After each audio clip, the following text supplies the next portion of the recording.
ძველთელავის ტერიტორიული ორგანოს ახალი რწმუნებული ჰყავს გიორგი მოსიაშვილი ამ დრომდე მოძრაობა თავისუფალი საქართველოს თელავის რაიონული ორგანიზაციის თავმჯდომარე იყო. ახალ თანამდებობაზე ის 19 თებერვალს დაინიშნა. მოსიაშვილის განცხადებით, მან მოსახლეობის პრობლემების შესწავლა უკვე დაიწყო და ადგილობრივებთან შეხვედრების შემდეგ არსებული საკითხების მოგვარებას გეგმავს. ნახეთ მარია შუღაშვილის სიუჟეტი. მოძრაობა თავისუფალი საქართველოს კახეთის რეგიონული ორგანიზაციის ახლა უკვე ყოფილი თავმჯდომარე გიორგი მოსიაშვილი ძველი თელავის ტერიტორიული ორგანოს რწმუნებულად დაინიშნა. ის რამდენიმე წლის განმავლობაში სამართალდამცავ ორგანოებში მუშაობდა. მოსიაშვილის განცხადებით ის ქართულ ოცნებაში გადასვლას არ აპირებს და მომავალშიც ოპოზიციური პარტიის წევრად რჩება. შეიძლება პარტიაში თანამდებობა დავტოვე, მაგრამ პარტიის წევრად რჩები და სწორედ ეს განსხვავებაა გნებავთ ნაციონალურ მოძრაობასა და დღეს ხელისუფლებაში მყოფი ქართული კოალიცია ქართულ ოცნებას შორის. თქვენ იცით, რომ ნაციონალური მოძრაობა სახელმწიფო დაწესებულებებში, საჯარო სამსახურებში ადამიანებს არ იღებდა, თუ კი ის არ იყო ღიად აშკარად ნაციონალური მოძრაობის მხარდამჭერი, ხო?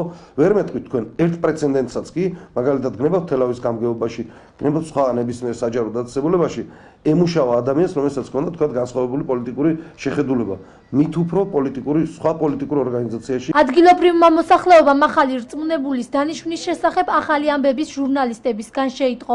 ძველი თელავის მცხოვრებლებმა გზის, ნაგვისა და განათების პრობლემებზე ისაუბრეს. მოსახლეობამ ახალ რწმუნებულთან შეხვედრის სურვილიც გამოთქვა. დავიწყოთ, რომ ძალიან კარგი იქნება ის ახალი რწმუნებული, თუ კი შეხვდება მოსახლეობას და გაეცნობა ვინ არის და ჩვენ ხო გვაინტერესებს, იმიტომ რომ იმათ დღევანდელ ხელისუფლებას რა თქმა უნდა ჩვენობაში წავს ამომრჩეველი, ხო? ვის წინაშეც ასე თუ ისე ანგარიშვალდებულები არიან. შვილო წიმა რომ მოვან ჭყოპია, თელი გუბეებია და ძლივს გავდივართ ეხლა რომ აი სუფთად გინოდეს გასვლა, ნამდვილად ეხლა ვერა. ხო და ის ნაგავიც 1000 ერთხელ დადის. ვიქუჩდება ეხლა ეზოში და ის რა თქმა უნდა არაღიგიენურია.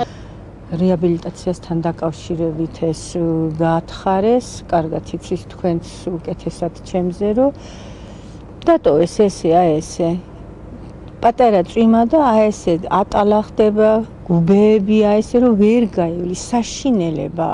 აი ზემოთ რომ მიდიოდი ასფალტამდე, მეორე წვილი ფეხსაცმელი უნდა წაიღო, რომ ამას გასცდე და იქ სხვა გამოიცვალო. გიორგი მოსიაშვილის განცხადებით მოსახლეობის პრობლემების შესწავლა მათ დანიშვნისთანავე დაიწყო. სამომავლოდ ის ადგილობრივებთან შეხვედრასა და არსებული საკითხების მოგვარებას გეგმავს.